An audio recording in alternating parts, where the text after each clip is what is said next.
Transgender actor Elliot Page recalls the total hell of puberty and the fact that he had to deal with all the rage and judgment of people on the internet. He recently revealed that he felt so unwell when he had to wear red carpet dresses that he lost it and collapsed after the Inception premiere. So this is an article that came up on my Facebook page, or my Facebook feed.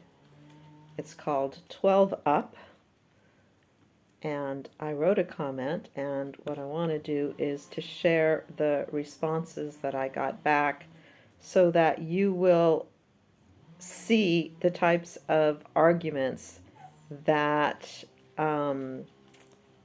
people who deny the reality of a physical body, a physical female body, and a physical male body come up with. Material reality is no longer justifies truth. Truth is in identity, and identity is either fixed or it can change from day to day or hour to hour. So identity is the idea of what something is, and reality is what the reality of something is. The reality of living in a female body and being born female. The reality of living in a male body and being born male. Not the idea of what a female is and what a male is, but the reality of that. So I just want to show, what an entire generation of young people, this is mostly young people, believe. They're either young people, like in their late teens or early 20s, or they are parents of like preteens and teens. So my response to this description of puberty hell by Elliot Page is that everybody's puberty is hell, especially that of girls. The actor was never under obligation to wear a dress for any reason, but hey, Elliot is an adult, so enjoy the new body. My guess is that there will be transition regret, plus a shitload of health problems down the line. So, the types of people that reply to me, I call gender jihadis. So, gender jihadi number 1 responded, "The menstruation and hormonal changes during puberty are difficult for females, but they are much more difficult for males like Elliot. Why would you guess that there would be transition regret or health problems?" Well, I would guess that because of all of the detransitioners who are talking about their regret and their health problems. Do you have specific credentials or experience with transitioning? Well, no, I don't. I doubt that you do either. So, my initial reply to this article, let's see, it had 15 thumbs up and 5 angry faces. And this person's response had 4 thumbs up and 1 heart. So my response back was, males and females are defined by their reproductive organs, the production of female or male gametes, eggs versus sperm, and hormones such as testosterone or estrogen. Elliot is not a male.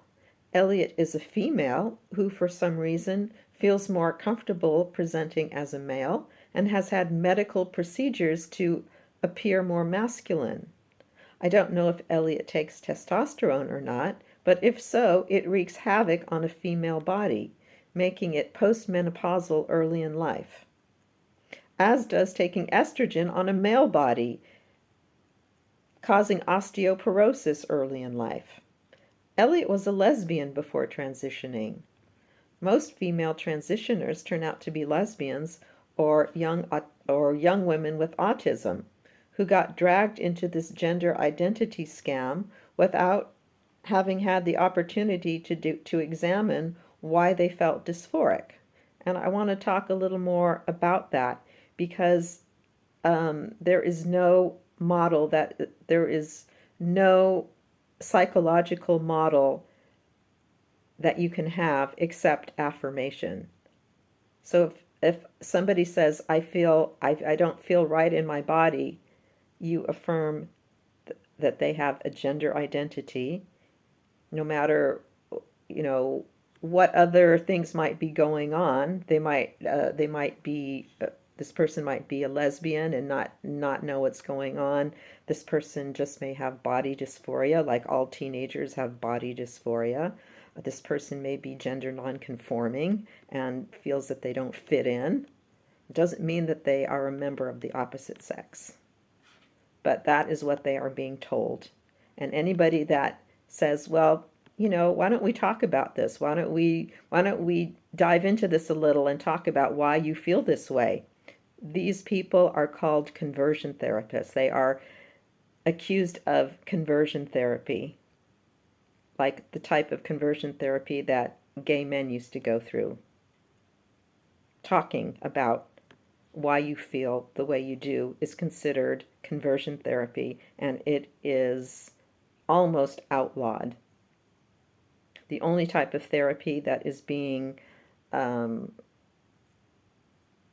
allowed is affirmation. Affirmation, affirmation, affirmation. Now imagine if you were, I almost said dyslexic, anorexic, and that was the affirmation was the only type of therapy that you were allowed to give. Oh yes, you are fat. Let me give you some diet pills. You're way too fat, even though they're a skeleton. Okay, so yeah, so there's this affirmation model that does not allow for any discussion of anything else but, yes, you have a gender identity. Your gender identity doesn't match your biological sex, and there are medical procedures that can be performed so that you feel better about your body so that it fits your gender identity. There are 30,000 I'm going to continue reading my response. There are 30,000 detransitioners on subreddit who discuss their regret about transitioning and how they are now managing their lives after having irreversibly damaged their bodies and having been abandoned and rejected by the LGBTQ plus community. And I doubt it's really the LGBs that are rejecting them. There are lots of lesbians and gay men who are opposed to gender ideology because they know that a lot of these kids will have turned out to be gay and lesbians as adults, but their bodies are being mutilated before they even grow into adulthood.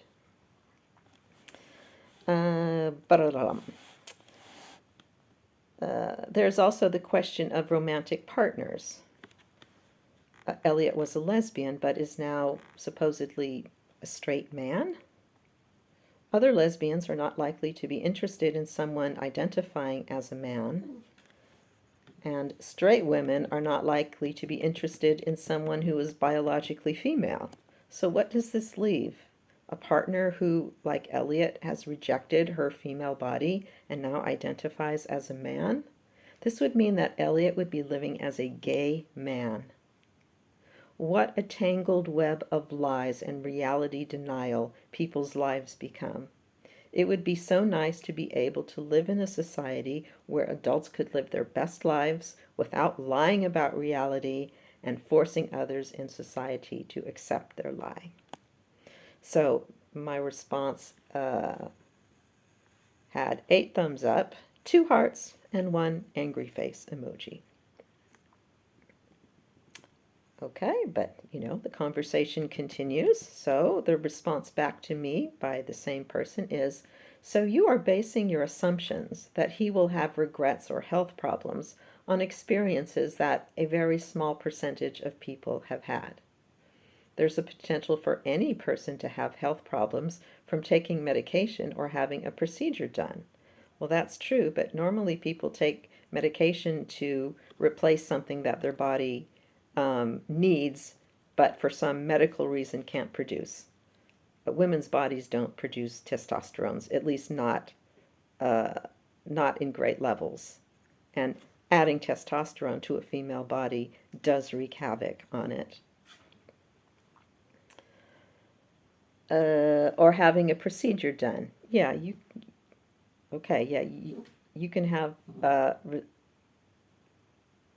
consequences for having your breasts removed, but why have them removed if there's no medical reason for you to have them removed? Most women would be horrified to learn that they had to have their breasts removed. This is not specific to transgender health and certainly not less common than in other scenarios. The vast majority of those who detransition do so because they are not supported by loved ones or society. Okay, this is coming straight out of this person's ass. This person is just making that up. Many cannot access or afford proper care. Okay, many in the United States can't, but there are plenty of other countries where this sort of medical care is free, and it is certainly not the reason that people detransition. Romantic partners may or may not support the needs of each other. People break up in all relationships. Yeah, I wasn't talking about breaking up. Being transgender may make things slightly more complicated, but still not an issue specific to transgender relationships. I wasn't saying that people in other relationships don't break up. I'm saying what sort of romantic possibilities does she have as a supposedly straight male in a female body? I think the possibility, well, she's famous, so maybe, the doors are a little more open for her than it would be for other people. It really is simple. Gender identity is not something you or I can see from looking at someone or knowing what anatomy they have. So when someone tells us how they identify, we know. Saying they are wrong about themselves makes you the problem. No one's saying they're wrong about themselves.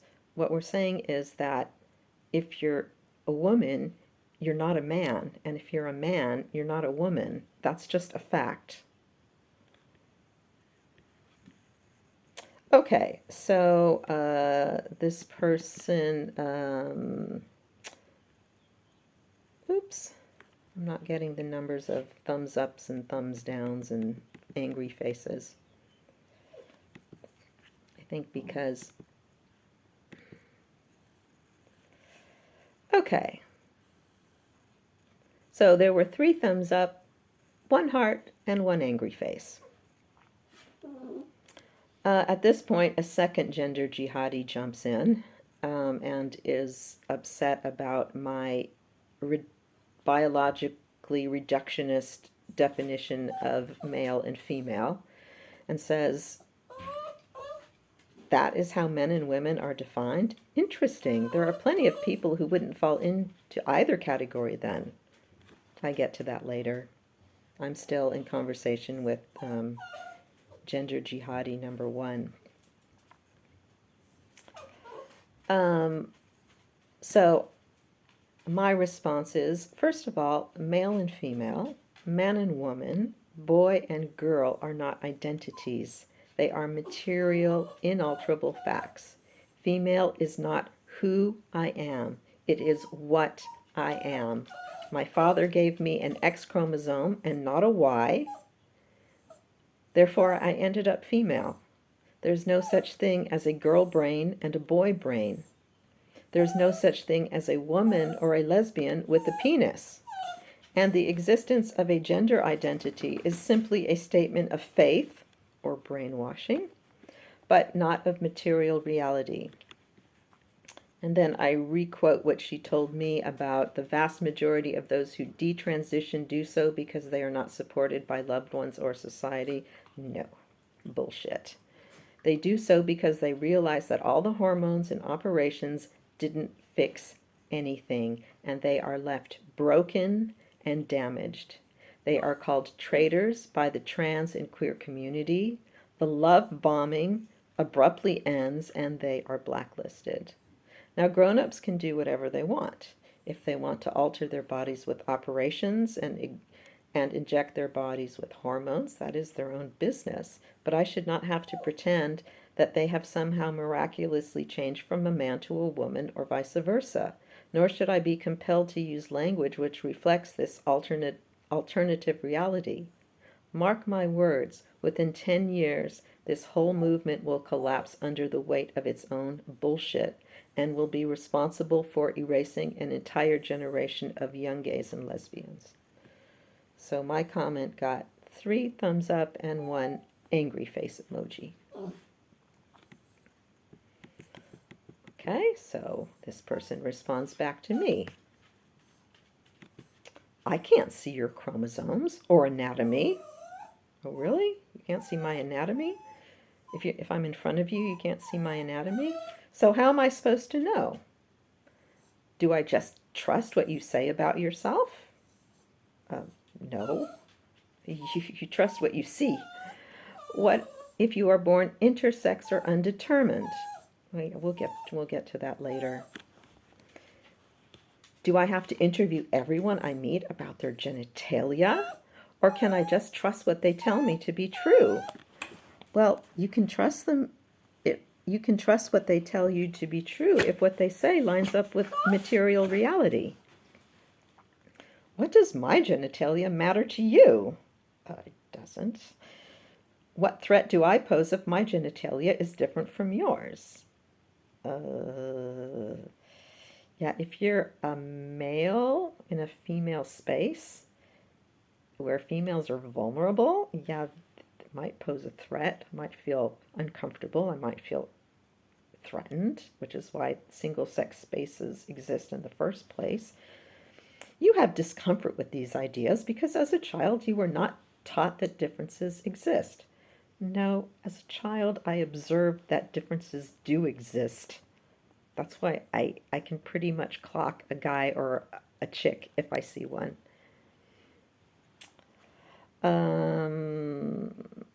Okay, and then I respond back to gender jihadi number 2, who questioned me about my definition of male and female. I say, yes, it is how male and female are defined. Check the dictionary, Wikipedia. That was a mistake, Wikipedia. And any biology, physiology, or anatomy textbook. This is not only true of humans, but of mammals in general. You may well know lots of people who wouldn't fall into either category, but those would be people with a chromosome anomaly. They are not proof that sex is a spectrum. From what I understand, intersex people do not want to have their medical condition used in arguments about gender identity. And I have heard that on interviews with intersex people, and they say, leave us out of this. So that got 1 thumbs up. And responding back to gender jihadi number 1 about why anatomy might matter, I say, I think one's anatomy and whether one has a penis, produces sperm and testosterone should be of great concern if, let's say, one has to share a prison cell with that person, if one has to compete athletically against that person, if one has to share a locker room and a shower with that person at the gym. I should think one's biological sex might be more important than one's pronouns if one is, let's say, a lesbian who wants only to interact intimately with other females. I think lesbians are perfectly within their right to reject any and all partners based on their chromosomes, genitalia, and hormones. If you see a male-bodied person in front of you, maybe in a women's restroom, and this person tells you his pronouns are feminine, you are perfectly within your right to believe that person and call him she. If I see a male person in front of me and this person tells me he is a she, I have the right to not believe him and not call him she. And again, I say, by the way, intersex people do not want to be part of this gender debate.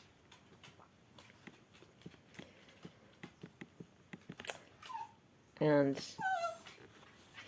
here comes the zinger from Gender Jihadi number 1. My point is, you have no way of knowing. There is no limit to the differences that can exist. People do not perform the same in athletic competition. Being in a locker room, prison cell, or bathroom does not make a person a sex offender.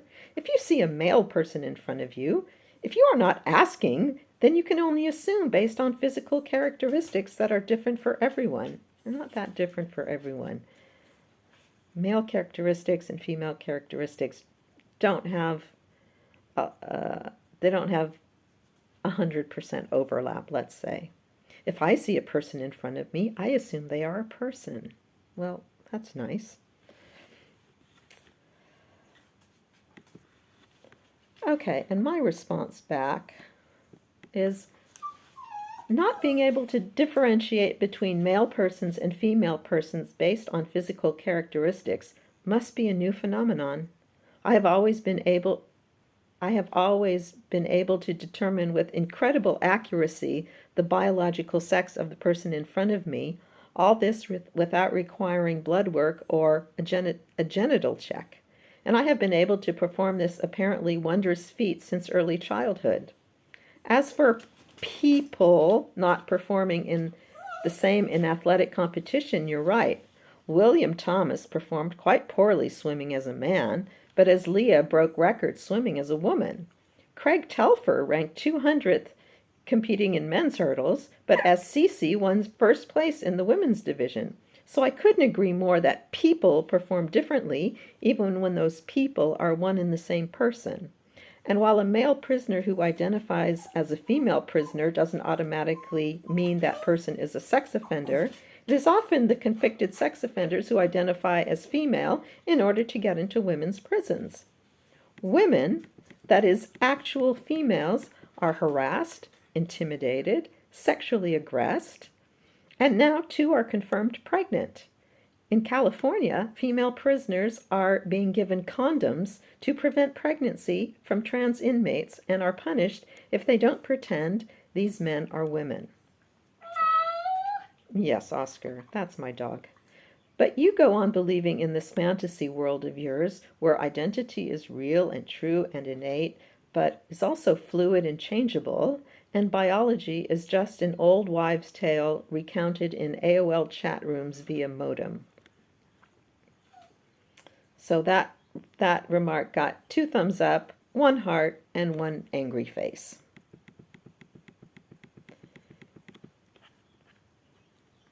Okay, so here's Gender Jihadi number 2, arguing about XX and XY and sex is a spectrum.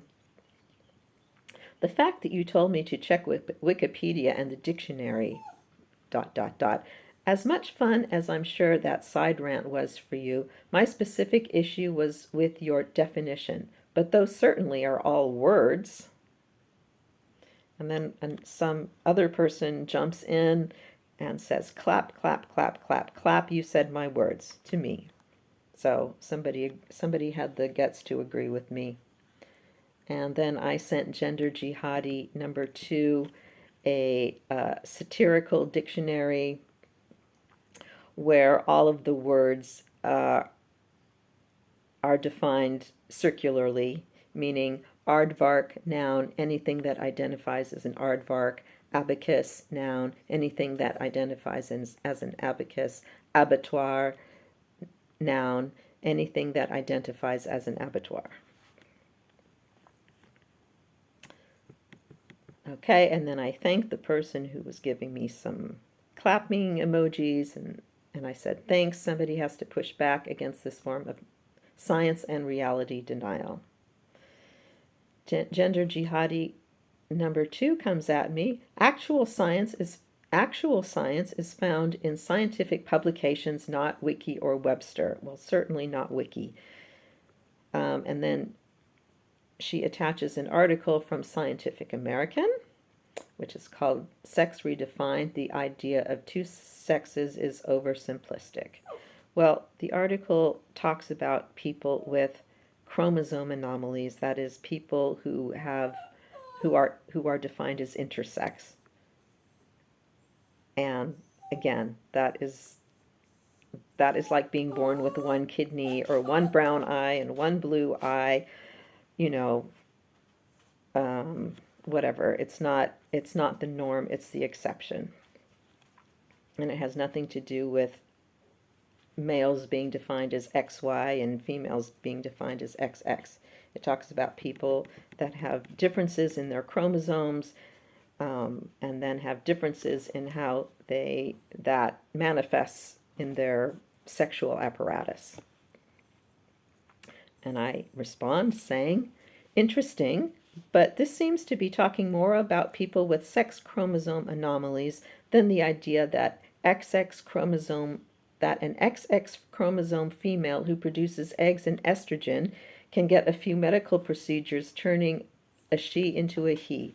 In addition, it is my understanding that intersex people, I think I've said this like 3 times already, intersex people do not want to be dragged into the gender debate and used as an example. Human beings are generally born with 10 fingers and 10 toes. However, if a mutation occurs in the DNA sequence, they may be born with more or fewer digits. That doesn't mean that the number of fingers and toes in humans is fluid or a spectrum. I think I might be done with Gender Jihadi 1. This is just between me and Gender Jihadi number 2. Actually, she's not a gender jihadi. She's a sex is a spectrum jihadi. So she responds, I'm simply responding to your assertion of how male and female is defined based on reproductive organs, production of male or female gametes, and hormones. Sex is not binary. Yes, it is. We aren't just XX or XY. Yes, we are, unless there's an anomaly. And that is proven science. Well, it is proven science that there are anomalies. It is not proven science that sex is a spectrum.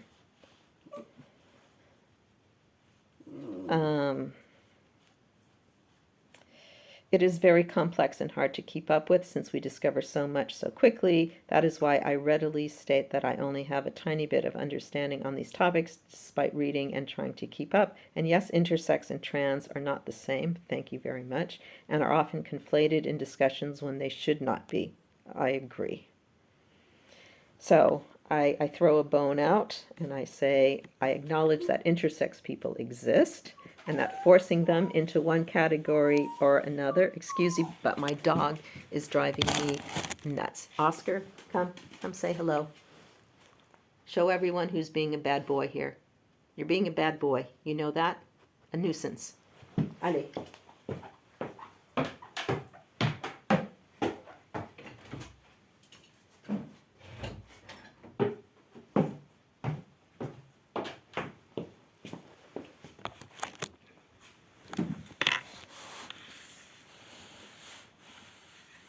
Forcing them into one category or another is not fair or appropriate. However, intersex is a medical condition due to a mutation, like being born with only one kidney. A non-intersex person, which is the vast majority of people, with XX chromosomes who produces eggs and makes estrogen is defined as female. A non-intersex person with XY chromosomes who produces sperm and makes testosterone is defined as male. For this non-intersex part of the population, which is probably 99 point something percent, I should not have to pretend that biological sex is an ambiguous thing. Who really knows what a woman is? What are physical characteristics anyway? They don't mean anything, and that what counts is what people say they are. So yes, there is a variation in the XXXY binary due to mutations, but it is the exception and not the rule. The human species, along with all mammals, is sexually dimorphic. Whatever genetic anomalies might exist among individuals one person liked that comment.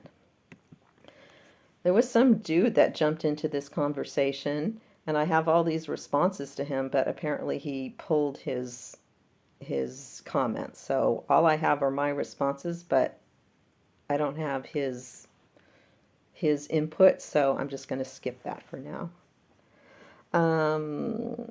Another nice woman says, I completely agree about the health risks. This is so new and no long-term studies to reference the effects of transition, but doctors and big pharma are making a lot of money off of this. They certainly are, and will not be held liable for damages when this goes downhill.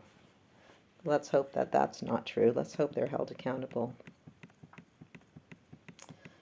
Then another gender jihadi jumps in and puts an image from somebody's Twitter account, I think, saying having a child has a 7% regret rate. A knee replacement has anywhere between 6 and 30% regret. Across all types of surgery, the regret rate is 14%. Transition and trans-related surgeries have a 1% regret rate.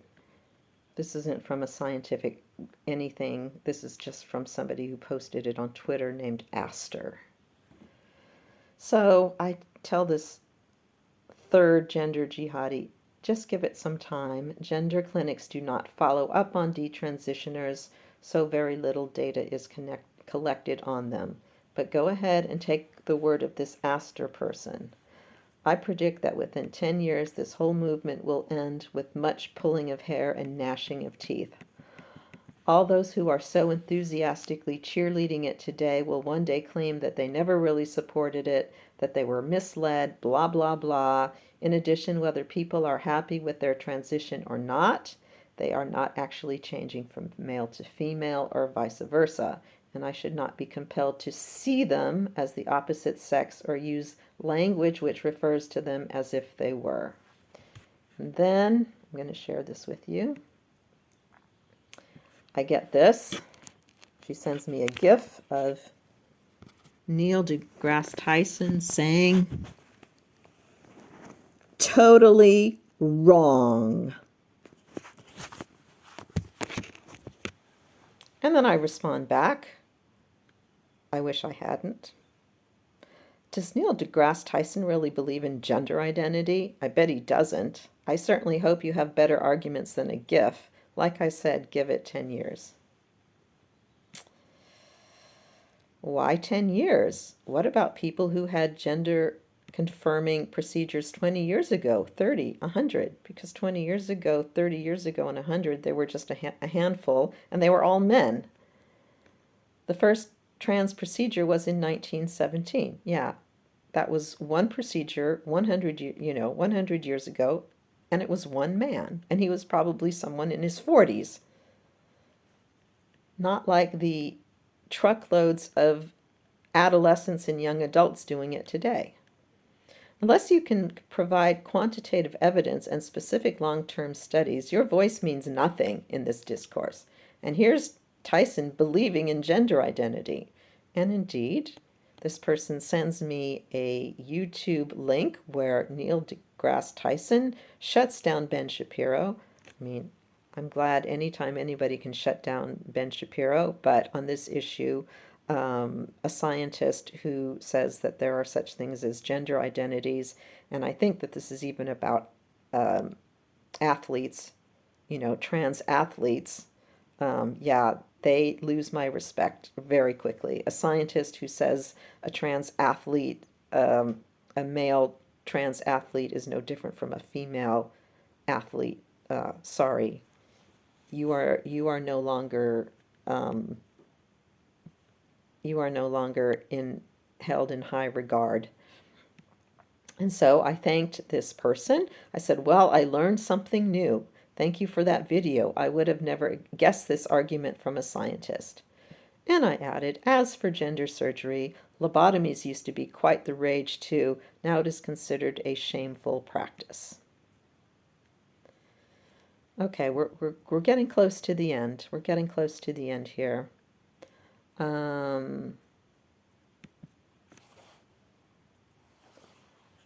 let's see.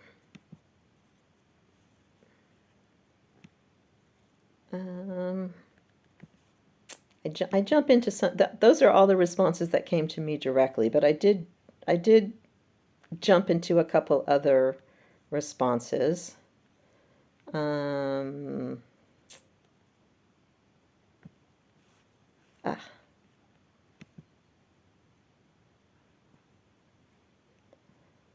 so I'm just going to go, and some of you may not like this, but I'm going to go there.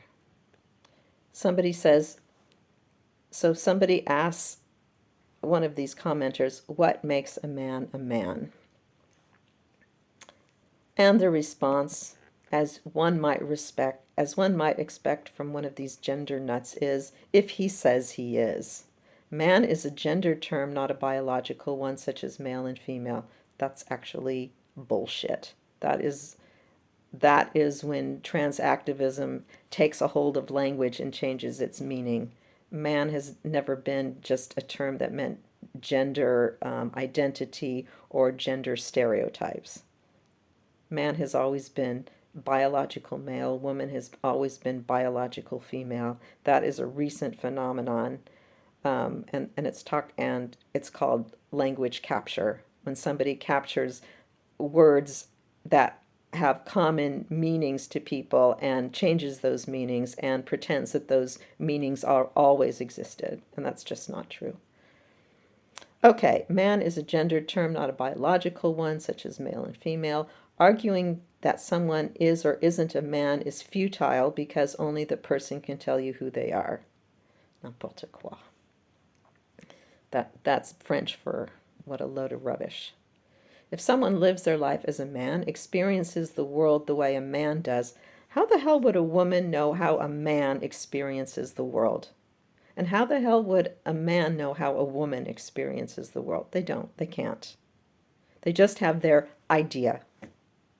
That's all they have is this idea, this fantasy, this certainty, but there's no reality based in that. It's just their idea of what a woman's life is like. Just like when Caitlyn Jenner said, the hardest thing about being a woman is figuring out what to wear. Yeah. Okay. If you were to meet Elliot, this is going all the way back to the object of this article, in a coffee shop and you had no idea who they were previously, you would perceive them to be a man. Interact with them as a man because that is what they are demonstrating to the world and the energy they give off. And yeah, I'm going to go someplace where, people may not feel comfortable going, but I'm going to do it anyway. I answer this person back. If you met Rachel Dolezal in a coffee shop and had no idea who she was previously, you would perceive her to be a black woman. Interact with her as if she were a black woman, because that's what she is demonstrating to the world. After all, the NAACP perceived her to be a black woman and gave her a job. So this is...